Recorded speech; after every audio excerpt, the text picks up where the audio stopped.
Tonight, F.T.P presents True Tales of the Paranormal. These stories are based on actual events. Don't miss the chance to witness true horror and fear.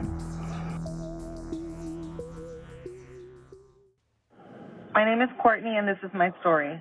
When I was around 16 years old, I visited my dad up in Crookston, Minnesota for the summer. My dad's house was built in the 1800s. We've heard different sounds, the lights flickering, turning on and off.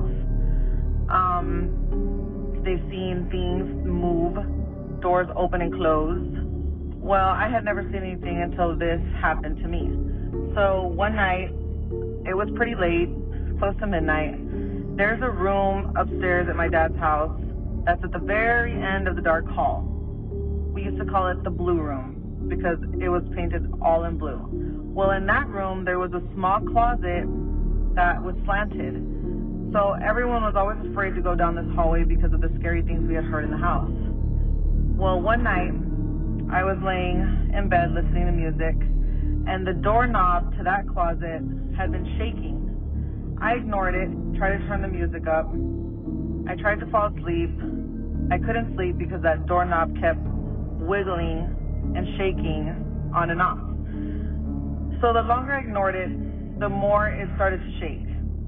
Well, after a few times that it did that, all of a sudden I heard a little girl crying in the closet.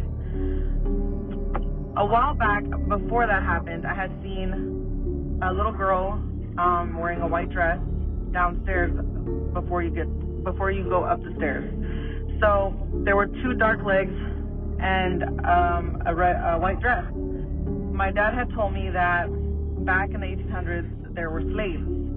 So I'm assuming that little girl that I had seen is probably the one that was screaming or crying in the closet upstairs.